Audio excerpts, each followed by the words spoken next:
You ever been in a car accident? You remember everything that happens, don't you? You remember everything. You remember and everything that you tried to do to stop from being in that car accident, everything, how many times you hit the brake, you know everything, absolutely everything. So when your adrenaline gets flowing like that and things slow down for you and you get to that motion, sometimes, you know, I mean, just about every time that happens, you remember. I've got 1,001 stories. I mean, we could go on forever, man. I was picking shrooms. We're out, there's this place in Immokalee, Florida. It's just in between like Bonita Springs and Naples. And there's Bill and Lester Piper. They own this place in Bonita Springs called Wonder Gardens, which is like a little like resort place. You kind of go, they take you these little like trail and you see all of Florida's freaking natural freaking, you know, animals and shit, alligators and what have you, snakes and shit like that. And they also own a dairy farm, one of the biggest dairy farms in the state. And they have like 2 or 3 thousand acres of dairy cows. Dairy cows in Florida, that's where you pick mushrooms from, shrooms, you know, everyone's favorite. So oh no, so we went out one morning there to go pick shrooms. There's like 7 or 8 of us, you know. I loaded up this van, took off down there to get some fucking shrooms. And what it was the first like line of barbed wire was cut. So you had to kind of jump over, you know what I mean, in order to get over the fence. And we're there, it's probably about 3 o'clock in the morning, 4 o'clock in the morning, waiting for the sun to come up. As the sun comes up is when you pick them.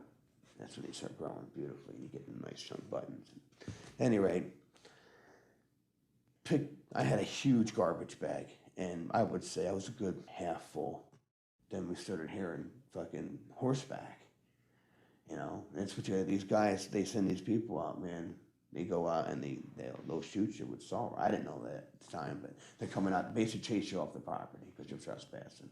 They know what you're doing. So we start running. You know, most of us make it. I'm here picking shrooms. I'm only one of the last people to hear it. I actually heard some people in ATCs. There's these little big old 4-wheelers, you know, coming out. And I'm like, whoa, that's fine. I started booking it. And I see them coming through the fucking trees and they're coming pretty fast. And I run and I jump over the fence where it's cut off there. And the bag goes up. It's on my back and it goes up. As it goes up, this guy shoots me in the back with salt rock. I go flying right down on the ground, man, and that fucking shit hurt so bad. I screamed like a girl, man. I screamed like a bitch, dude. I was just like, ah! Oh, it fucking hurt, dude. That was the only one thing that hurt worse than that was a kidney stone. Yeah. That was right up there with kidney stone, dude. That was just amazing. I'd never felt pain like that my whole life. Yeah. That was the second time I was shot. Only thing you could do is you pour hot water over it. You gotta melt the salt. So all they did was they didn't really boil water, but they got it like hot on the stove and poured it on my skin. Basically cooked my skin and melted the salt rock out of my system. It hurt so fucking bad, dude. It doesn't stop hurting. Hey man, I'm here to tell you, I shit you not. I went 48 hours with a burst colon. Didn't even know. Yeah. So they went in and had to do emergency surgery. That was real fun. I wake up. I have a tube down through my nose. It goes down to my stomach. I was in there for a whole week with that fucking thing down my fucking nose. Couldn't talk, hard, do anything. I have a hole right here on my stomach. Right here. See that line right there? Yeah. That's where my colostomy was. I don't know if you know what colostomy is. Basically, it's a shit sack hanging off my stomach. Now, my butthole doesn't make poop. I now make poop out my stomach. It's my new ass. And boy, this thing was loud and obnoxious, and you didn't even know what was going to happen when it happened. It just started pouring out. It was so bad. And then, well, of course, you know, your colon does a lot of absorption of moisture and stuff and gases. And it gets split, and because your bladder's right up against it, the moisture goes right through the bladder, and then you pee this out. Of course, there's a huge piece of colon that it's now not going through. Whoa, did this stink? So this thing eventually sometimes would just puff up with just air, and I would have to like open it and just like, oh, well, I got a story for you. So we're in Trumansburg. Had this thing. It's like my fucking, I think right after my first week of having to see him home out of the hospital, and my daughter has a chorus concert. I go there. My wife's there too, right? And I'm getting in, and like this lady, just like somebody's mother, she starts talking to me. She's a little high, she's all right.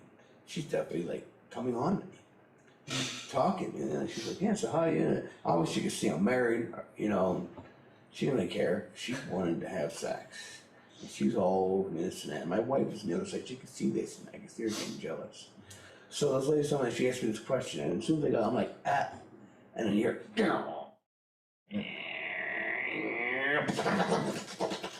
and then when this whole thing just swells, it makes my shirt starts falling, and it starts going up, and the bag starts hanging out.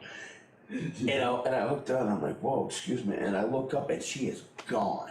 It's when he takes off. I look over to my wife, and she's crying from laughing. She saw the whole thing from far. And she's wiping her eyes. She's laughing her ass off. It was so funny. This woman was just like, oh my God. And my shirt starts growing, and I start climbing up, and the freaking bottom of the bag goes, it kind of flips out a little bit. Thank God it wasn't one of the clear ones, because that was really, then you'd have been able to see all this shit coming out. Oh God. It was bad, but when it gets so big, and I kind of find I had to get this belt because it would happen at night. I'd be waking up, I'd wake up some more, and you don't know when it's going to come through. You're gonna shit. It just happens. I mean, eventually, after a while, I get you certain understanding when it happens. I only had it for 6 months, so I didn't get accustomed to knowing when it was going to shit, when it's shit. Not like when you have to go to bed, like, well, I got to take a dump. You don't know. It's just shooting out. You know what I mean? So, and sometimes it come out pretty forceful without this belt thing, even though it's on a flange, it would still just pop right out. Pop right off. And then sometimes while I'm in bed, it would just come off. So I'd wake up and be like, I'd scream, man. Oh, it was so fucking nasty. First 2 weeks of having it, I couldn't even change this thing. I had to change. I would do it outside. And it would smell so bad. The neighbors would be like, "I'll go back in their fucking." They didn't know what was going on with all these trees, but they could smell something really bad. You can hear them all go right back in their houses from the porches. It was so bad. Eventually, I got used to doing it inside, but oh man, it was such a horrible ordeal. So I go back to get, had this suit for 6 months. I go get the reversal.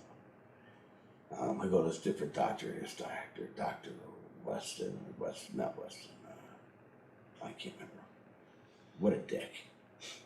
What a fucking prick. I guess he's supposed to be the utmost authority. Anyone at the Guthrie Clinic is supposed to be the utmost authority on these kind of operations, right? Well, didn't do laparoscopically, which he could have or should have. He could have, no problem. And opened me up, done the exact same incision. Well, didn't put a drain, stapled it all up. Didn't say, long story short, it got infected. I went like this, and it just pushed all this pus and covered my mirror with pus. Oh, it smelled horrible, man. Went back to the hospital. They literally gave me this Dumbcane stuff. All right, and my wife and all those people held me down while they scraped all this shit out of me. I screamed so bad, and I finally came to it, like, well, and then my wife and the nurse would come. Like, my wife would do it at night. The nurse would come in the morning, do it in the morning, and would irrigate it. I had to shoot. That's why that scab was so big right there. It was this big, deep cavern where it was horrible, man. One of the most disgusting things in my life. And then throughout it all, because I can't work, I got clinical disability, $135 every 2 weeks, feeding a family of 5. At that time, we had 3 kids, me and my wife. Yeah, worst parts of my life. Nobody would help me. I applied for freaking emergency assistance food stamps, stuff like that tonight, because I was making $135 every 2 weeks. And this was like in this decade. You know what I mean? This was horrible, dude. They fucked me over bad. My guys do it all, and stuff like that. It was horrible. John Estrada could tell you something looked through it. And, eventually got everything back in order and stuff like that. And they had to put this big sheet of Gore-Tex. What happened was, I went back after the reversal and after all that shit. My stomach's all fucking hanging out over here. All right, I had 6 hernias, internal incisions that they never fucking sewed up. Yeah. My Uncle Tiki, and here's a colorful fellow. You want to really get someone who really could tell a good story. He's nuts. My uncle's nuts. He now has a hernia. Hernias sticking out the side of him. Goes down into his nutsack. He's got a fucking 14-inch nutsack. He's one hung low. My uncle was right now. Had to see 30 years his hernia. Still does the trick. Nuts. My uncle's nuts. Here's a guy that I've seen using a knife, whittling something, piece of wood. All right. With a knife, piece of wood, he's fucking around and boom, cuts his fucking thumb off, like through the nail from here to here. Completely off. Says, Thomas, Gare, you go get the needle. Don't let your mom know what the fuck you're doing, boy. Go get that goddamn needle and get your ass over here. You go get the tackle box and get me a pair of pliers. And then we run, and then when we come back, he's got a fucking lighter there, and he takes his fucking needle, and a pair of pliers. All right, gets his needle fucking white hot, basically with this fucking lighter, and he takes it. He makes the fucking, I guess he's got a vise, he's got on the vise. He takes the pliers and he turns this fucking needle to a hook. And fucking takes this fucking really super thin, like 2-pound test. It's never been opened because it's just 2-pound test. We never need anything like that. It's fucking bullshit. You can't say a 2-pound test. You know what I mean? But he used this fishing line to sew himself together, which is actually pretty good. So he fucking takes it, puts it, and he sews his stump back on. And he's actually going through the nail. Pokes it right through. Fucking didn't even fucking made a foot, didn't even winced once. Got that whole fucking thing sewed back on. And then fucking, what else? He did something else. I can't remember what he did. That's right. He got this, it was a can top. And he got it hot with the lighter.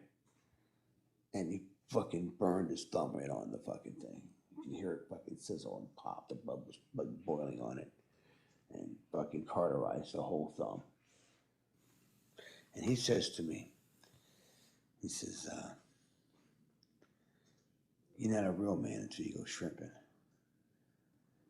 You know what I mean? I'm like, oh yeah? Well, what's that supposed to mean?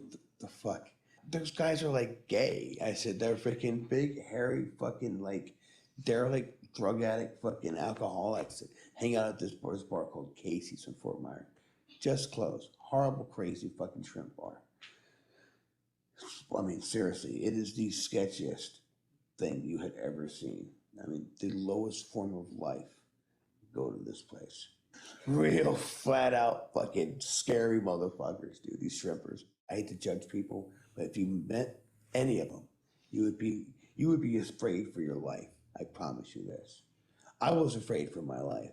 I was a badass. These guys were just derelict. They didn't care. They were like suicide bombers. Yeah, this is what suicide bombers strive to be like. These guys were that sketchy. And I thought about it, I was like, he might be right, because, if I could survive these fuckers, I could do anything. So, obviously I'm here and I survived. I was a greenhorn. On the way there, it was really fucking nuts. Man, I had never worked so hard. They treat you like shit. What you basically have to do is you have to clean the nets. So at any rate, cleaning all these fucking nasty, bad things out, we actually handed from a bale of pot. It'd been in there for a while, but part of it was still dry. Most of it was all soaking wet. Once salt water hits pot, it makes it smell and taste like the rotten, raunchiest, nastiest pussy you ever smelled in your life. All right. I mean, it is just like you just know it's some. You know, I don't know if you ever like smelled some fucking woman's nasty cunt, but a nasty smelling cunt, dude. All right, that's what this fucking way smells like. And of course, when it got down to the fact that there was no weed ever, we would smoke that shit.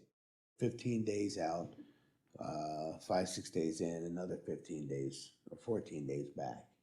All right, we were doing shrimping. And so we go across the Atlantic, or not Atlantic, I'm sorry, across the Gulf of Mexico.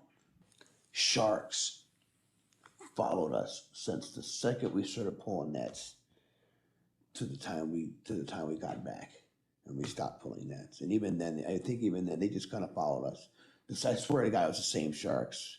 If I could, I thought it'd be cool if I had like a fucking paint, like one of those paint guns, like one of the fucking those fucking paint pellet guns that you shoot people with and shit.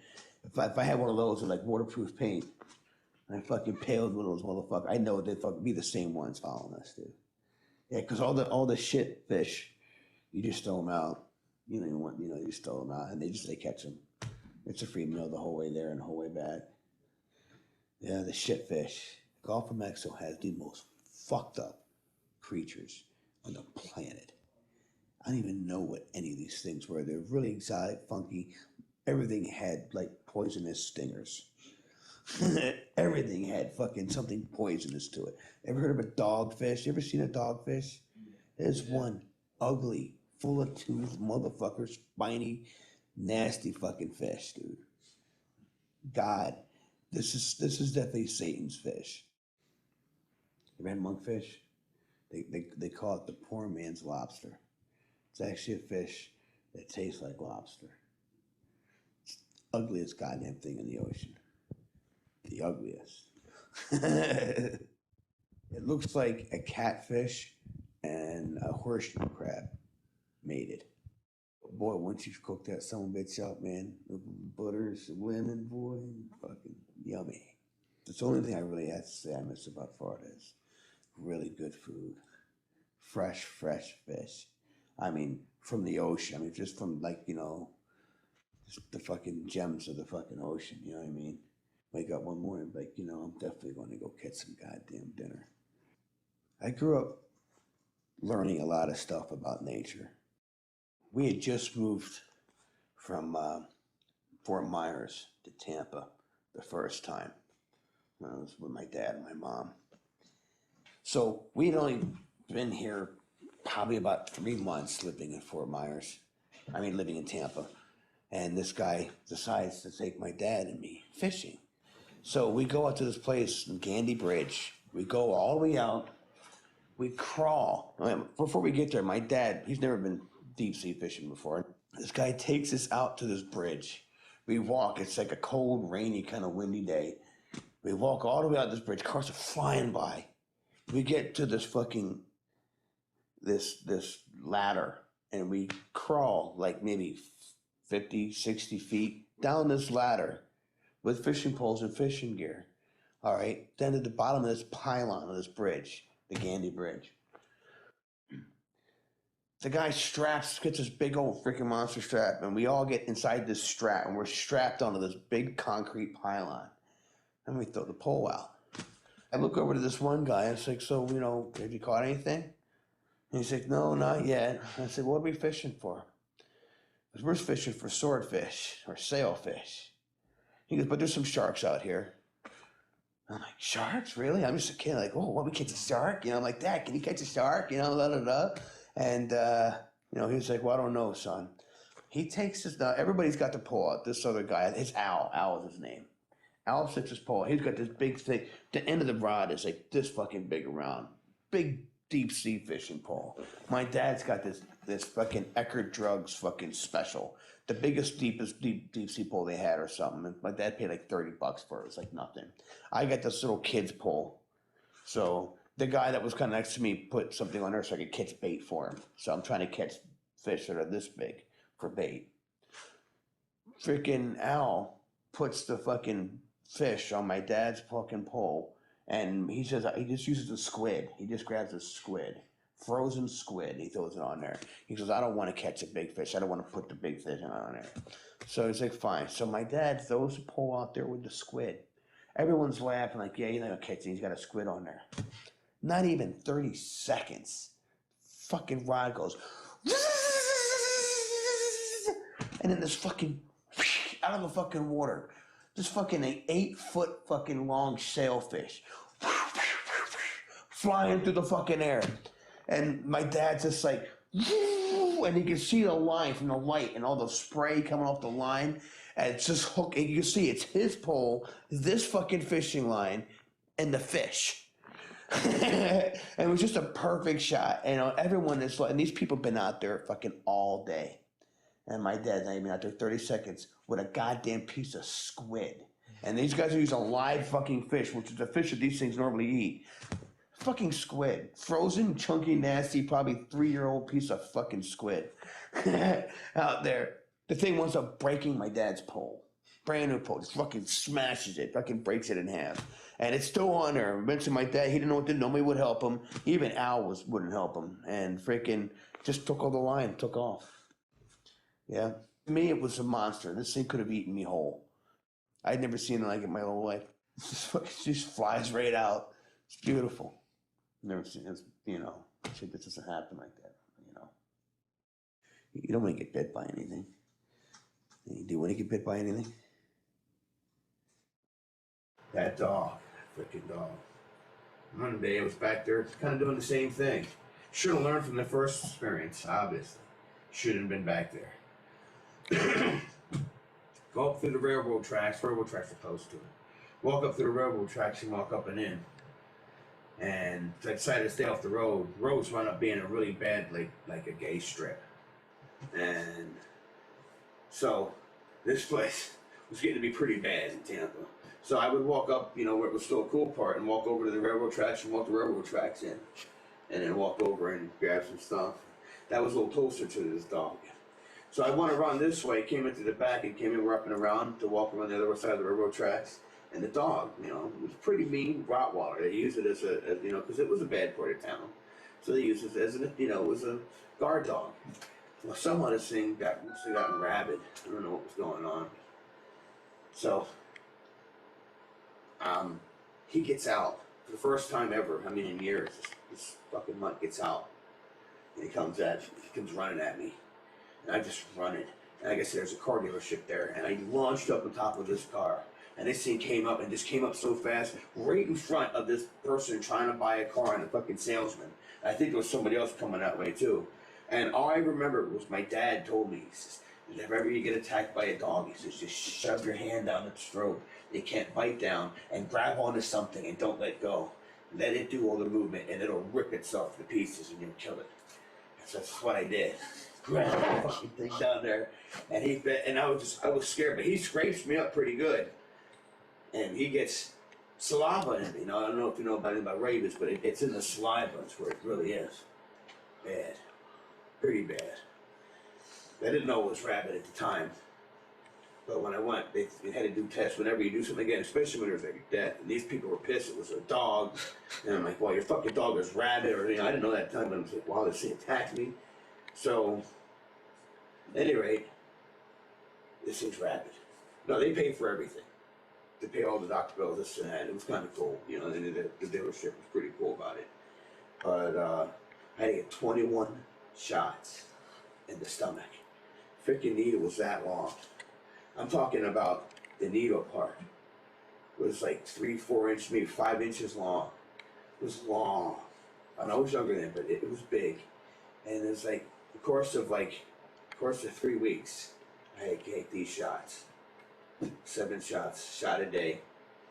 Yeah. Of course, the 7. I guess it was more than that. It was 24 days because he gave a day in between the 7. So, yeah, it was like, 27, 28 days, something like that, in between each. It sucked. That was the worst experience, man. One of the worst experiences I had ever had. he had some pretty good scrapes. You want to hear about the scrapes there? Yeah. Well, there was one time, they got stabbed here. Back in Tampa visiting my mom. She had this huge art show thing going on. And was up there for that. I was going to the store to get a pack of cigarettes. And the closest store happened to be, the 7-Eleven, again, like Kennedy Boulevard, this really bad area. And but there's this gay bar, it's a dyke bar actually, right across from 7-Eleven. And as I'm walking out of the store, this friend of mine from high school, I see this dad already graduated, comes up and says, hey, you can just be God. I knew her. She was gay back then, we were friends, And she's convinced to tell me, I met this wonderful person, so I go over, I'm not nowhere near drinking age. You know what I mean? I shouldn't even be near this place. And I go, I'm like, yeah, I just picked it up running Big Fatty in the parking lot with him, no big deal, And she goes in and she grabs her friend, she comes on, this is one of my best friends, this is so-and-so. And she grabs my arm to shake my hand and pulls me in, and I see, just in the corner of my eye, I just don't know what it was, I see it, and she got this knife, and I jumped back, and she cut me from here to here, and I just hold my fucking guts, and I look at her, and then I just get angry, just like, you fuck, and I punched her right here, and I literally caved her face in. I mean, she looked like a pug. Everything just kind of squished right up. Yeah, fucked her shit right up. I felt really bad doing that. I don't know if she lived or died or not, but I know I put my fist in her face. One punch. And I continued holding my guts in. Back then, the right around the corner was like, freaking ambulance place and stuff, so they came. Man, luckily for me, she didn't really get into the guts too much. She got just the skin a little bit more, a couple of layers there, but she, got really close. You told me a story once that in Miami, some deal that went bad. Yeah, this is a story about when I was walking down through the back part of town over there. There was like the ghetto part of town where you buy weed, and all the homies down there. These guys got some really, back then, $5 gets you a really big bag of pretty decent dope. And went down there, I was a teenager.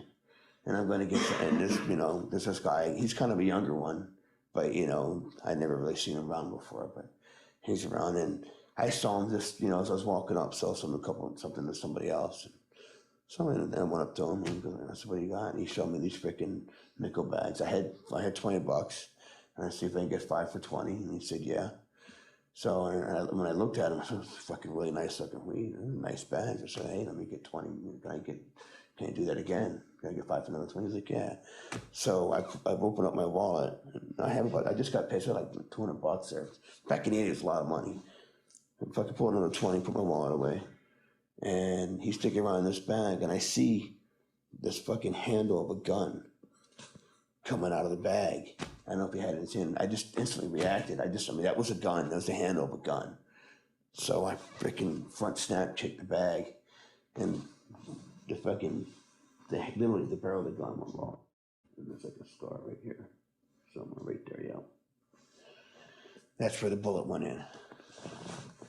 Yeah, I got shot, and then the look on his face. At that point, I realized that he didn't mean to shoot me. He was just looking for something in the bag to be able to give me. You know what I mean?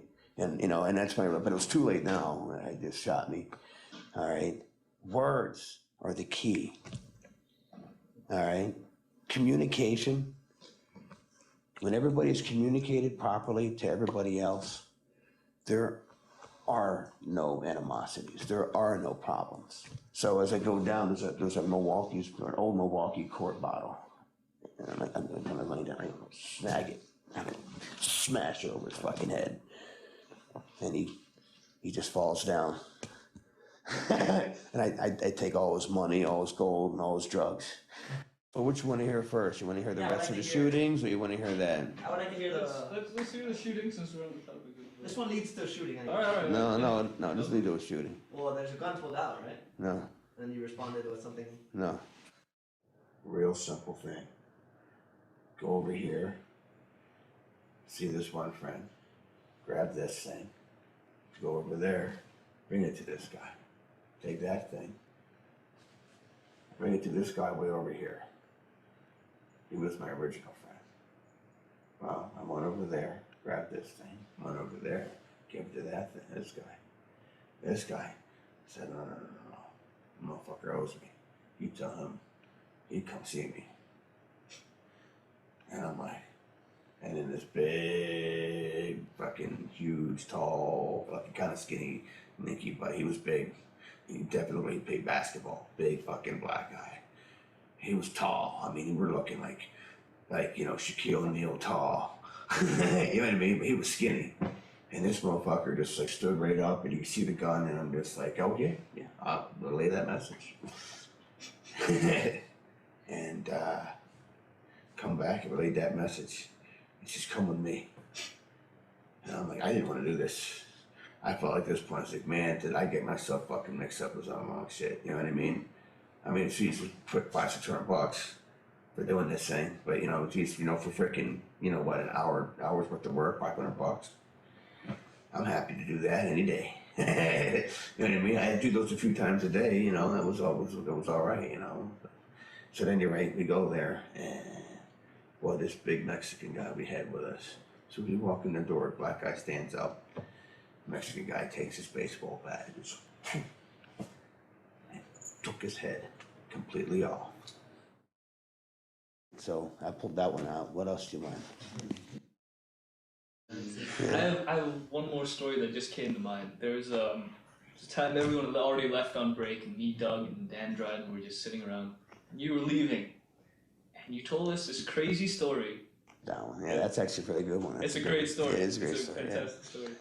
There's this restaurant bar there, and I'm with my mom, and we go in and hanging out and trying to get some food.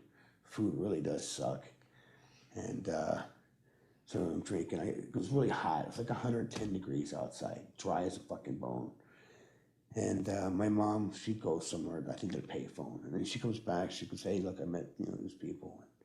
So we go, and this guy, he's a peyote priest. And he said, and there's a whole bunch of us. He goes, "Look, we're going to go over here, and we're going to go on a journey." I'm like, "Sure, it's my mom. I'm down, right?" So we go, and this guy leads us to this like tent. And when we go in his tent, and he gives us these things to eat, they tasted fucking horrible. I ate 4 of them. My mom ate like 7. A bunch of people ate a bunch. And people that puked, he just let out the tent door. There was 5 of us that didn't puke.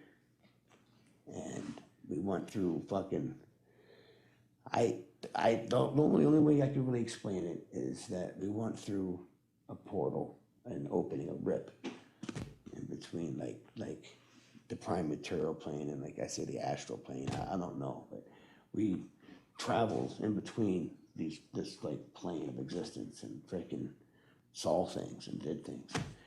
When I came to, it was a few days later, and I was staring at the Pacific Ocean. And we're all standing perfectly in line. All of us are looking at the ocean. And that was, like, we had to hop on another bus. And my luggage made it to my house made it to Tampa before I did.